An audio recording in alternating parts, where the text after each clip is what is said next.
Hello, and welcome to the Radical Ideas Podcast. I'm Mr. Radtastic, aka Dave, aka Rad. Call me whatever you want. I'm going to be calling myself any of those interchangeably from here on out. If you've heard of me before, what's up? Welcome to the next chapter of storytelling. And if you've never heard of me before, hello, my name is Dave. I tell basically fan fiction stories about pre-established universes, except I've written my own continuity for all of them, because I'm a lunatic. Feel free to skip this episode if you already know who I am and have already heard my tragic villainous origin story, and if not, what's up, dude? Get ready, buckle in, let's do this thing. I'm going to start off by stating the goal of this podcast. I got decently popular on TikTok with 250,000 followers based off of a series I did called My DC Cinematic Universe, where I explained the lore that I have written for my own version of the DC Comics universe if it were movies and I were 100% in charge of all of them.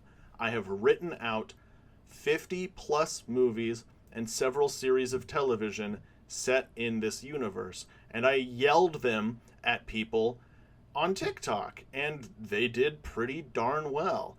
But now, with TikTok dead or dying, I don't know, its fate is still up in the air when I'm recording this, I needed an alternative, and I wanted an alternative that I could actually sit down and fully explain things and explain my thought process behind them and explain the intricacies and just way more writing that I actually did, instead of screaming them at the top of my lungs in a short form video format where you have to be loud to retain viewers. While listening to this podcast, if you're familiar with me from before, you might go, whoa, this dude yells and swears way less than usual. Yes, my goal here is I want this to be a family-friendly version of my stories. My stories inherently weren't not family-friendly. It was purely my own telling of them that limited my audience greatly. And I thought it would be really awesome if I could share these stories with my 10-year-old nephew, who is really curious to hear about them, but the only format I've ever told them in is me screaming and swearing like a sailor.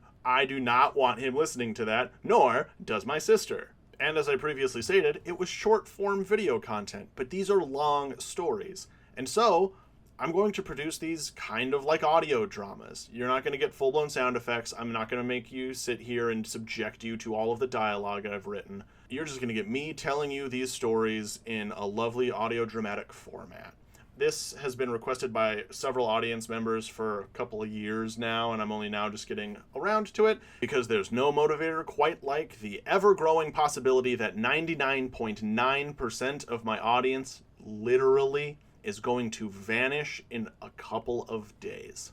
But I am grateful for TikTok existing because I found out that there is an audience. People did care about my insane hyperfixation that I've been doing since I was 17 years old. So starting very soon, every Friday for the rest of time, you guys are going to get an episode.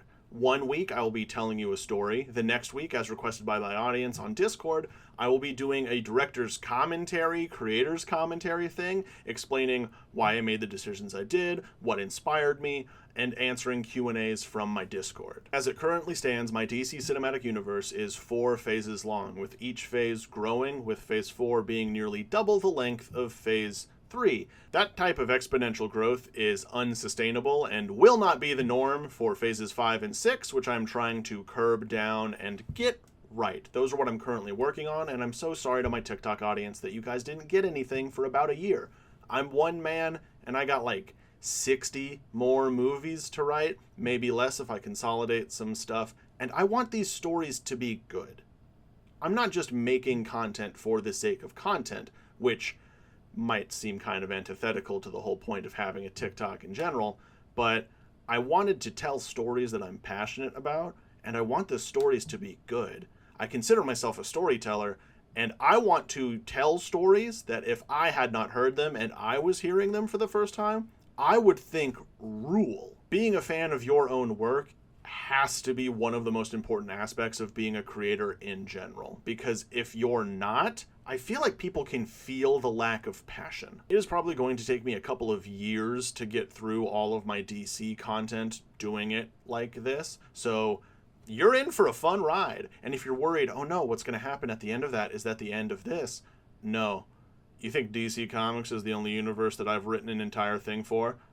Ninja Turtles, Transformers, a hybrid universe of DC and Marvel, not like amalgam comics where characters are fused, but full blown, what if all of the characters existed in one universe together simultaneously? And then, of course, by popular demand, I will be taking my run at trying to write my own entire Marvel Cinematic Universe, which I'm going to call the Ultimate Marvel Cinematic Universe.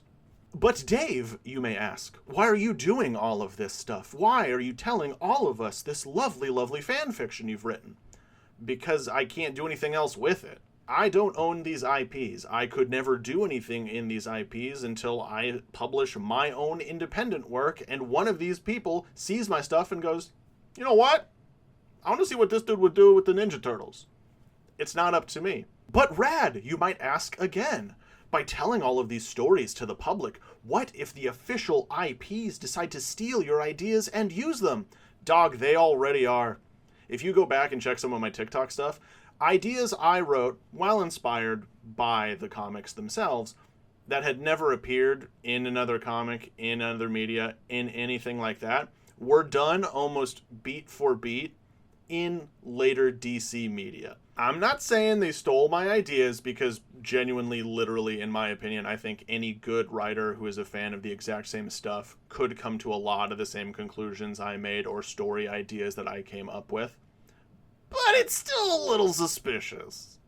And at least by me telling my stories out there publicly, I have a timestamp of when I said my ideas, so people can see at least I'm not stealing my stuff. More questions might be asked based on that. Hey, you said you're not stealing your ideas, but you're writing fan fiction. These things aren't your ideas. Fair enough. That is a valid criticism of the type of writing I am doing here. Absolutely, 100%. You can fling those arrows at me. Fair game. But if that's the hill that you want to die on, may I remind you, the only thing separating my stories from published stories is DC Comics' stamp of approval. They could hire me, I could tell these stories beat for beat, and then they'd be official. They'd be canon, baby. That label of fan fiction, people use it so derogatorily. Kinda everything is fan fiction when you're doing long publications like these. Some of these characters are approaching 100 years old. Their authors died like 60 years ago. Some of these guys are approaching public domain. I think I've defended myself enough here, so let's get on going with my villain origin story and why I care so much about these characters. Growing up, my family could not afford cable or anything like that. We only had rabbit ears and could get local channels, and out of those channels, basically only one had consistent kids programming. That was Kids WB, Warner Brothers. So every single Saturday morning when I woke up in the late 90s, I was greeted by the greatest Saturday morning cartoon lineup. Superman, Batman, Static Shock, and Batman Beyond, the animated series. Those things were and are peak. I am far from the only person whose introduction to superheroes were those shows, so I'm not going to go on too much longer about how amazing and game-changing that they were. But that meant that I was essentially raised by DC Comics. And so, of course, I sought out more media like that. I watched all of the live-action Batman movies. I watched all of the live-action Superman movies. I watched any sort of superhero thing. And I started noticing some inconsistencies. I was still just a little kid, so I didn't understand why different things happened in the Batman animated series than happened in the Batman movies. Because it's the same character. But then how come the other characters are so different? How come he's never met Robin before? How come their Batmobiles are different? How come Gotham looks different? How come the stories are different? And that's when I realized continuities. I couldn't put that word to it at the time because I was like 5 years old. But now, that's exactly what I was experiencing. A different continuity of the same character that I adored. And a short while later, in 2004, The Batman, the animated series, starring Rino Romano, came out with an entirely new Gotham, an entirely new Batman, new Joker, new everybody. And it was once again another brand new continuity. And then Smallville happened, and little me took way too long to realize that that was a show about Superman when he was still a teenager. It literally took me until like season 5 before that finally clicked. I wasn't watching it that much. I was a child, and it was a live-action TV show aimed towards teenagers. So I started consuming all of these different universes. And I started paying attention to the common threads that defined these characters. And then I started reading comics proper. And I discovered Elseworlds tales, each one a new, fresh take on these characters. And then the final ingredient, the catalyst for this entire thing, happened in 2008 when Iron Man came out. When that movie ended and Nick Fury walked out talking about the Avengers Initiative, and I realized that they were building towards an Avengers movie, a shared continuity cinematic universe, that blew my little mind. So naturally, me being a guy raised by DC, I had to ask, well, what would it look like if there was a cinematic universe for DC comics? And I began to imagine one. I started imagining an Aquaman movie, and being a teenager, I wrote a pretty grimdark, edgy Aquaman, and then a grimdark, edgy Aquaman sequel.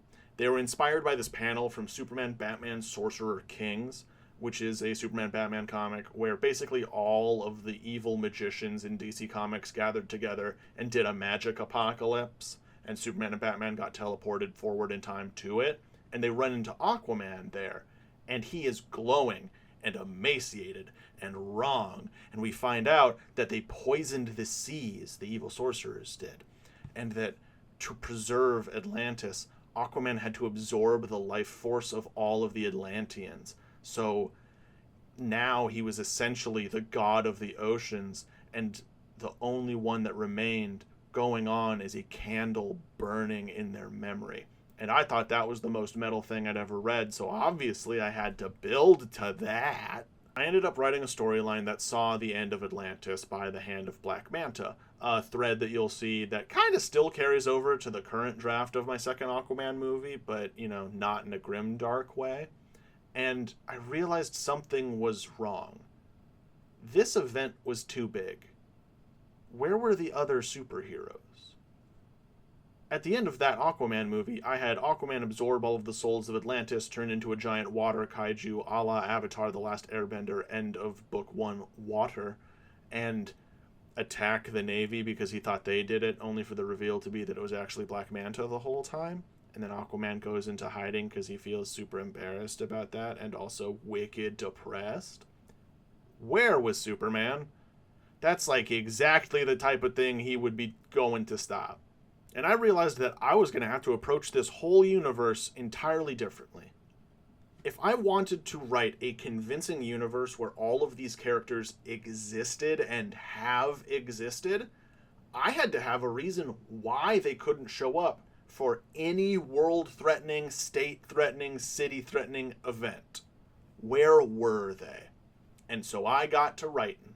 And you guys, I am 4 phases in, and there is not a single plot hole in this universe. I have checked. There is a logical explanation for anything.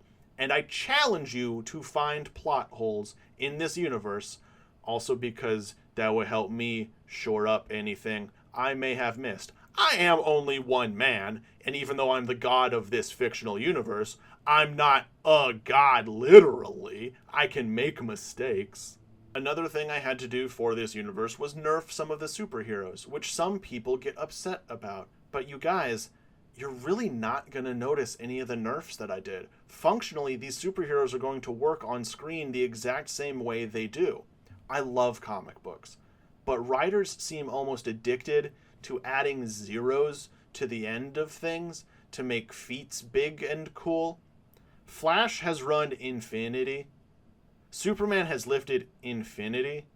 Superman can hear in the vacuum of space and has heard things on other planets before. You can't have that. You cannot have a universe where a very bad thing happens to Jason Todd, where Superman could hear Jason's heartbeat the whole time. It's bad. That's his best friend's kid, and he just let that happen? No, dude. So I nerfed Superman's super hearing. He can hear within about a city. And if you can hear the entire goings-on of a city in its totality, that's going to get you basically every single super hearing feat you need to tell a good story, while eliminating all of the plot holes that having global level super hearing would have. Now, I'm not saying that any live-action Superman media that has had global-level superheroing is bad. I'm just saying that is a personal detail that has always irked me, because they never go into detail about his lack of control or how finely he can control it. It's just a convenience for the writers, which isn't a bad thing. I love me some conveniences. It's just one that personally irks me. So that's something I had to iron out in this universe. Anytime a decision like that is made, it is done with love for the character. It is done with respect and integrity for the story that I am trying to tell. I want these characters to appear as close as their comic accurate counterparts as possible, while also maintaining an air of realism. But not realism as in Hollywood's weird thing of their aversion to magic, sci-fi, and just imagination. I mean realism as in a world where that stuff is real, then I treat it real. This is a world in which an alien man is here on Earth and gets superpowers from the color of the sun. That's not a thing in science. Red sunlight radiation and yellow sunlight radiation are the same thing, but in this world, red equal poison and yellow equal superfood. Those are the rules I am operating on, and I'm going to treat them deadly serious. I also just wanted to see a world with consequences. I love comic books, but ultimately they don't really have any. Almost every single major superhero has died and been resurrected. That is just the nature of the comics medium in general. You have to return the character to the status quo to pass the baton on to the next writer. So consequences, when they happen, are more often than not short-lived. So those are the stakes that I'm playing with here. But I'm going to treat these characters with love and respect in this world. Even if their story ends might be tragic, I want to tell a story that the fans of these characters can consume and think, wow, that was an awesome story. This episode is titled Episode 0 because this is the knowledge I want you guys to have going forward in this universe. If you are brand new here or if you are returning here, I want you to know these are my goals. This is the energy that I'm going to be bringing to this podcast from here on out. And I do want to take this time to apologize. I'm recording this last bit on January 15th. So maybe 2 days before this podcast goes up, if I can actually get on top of it. I also work a full-time job and have plans in between now and then. Life doesn't move just because I want it to.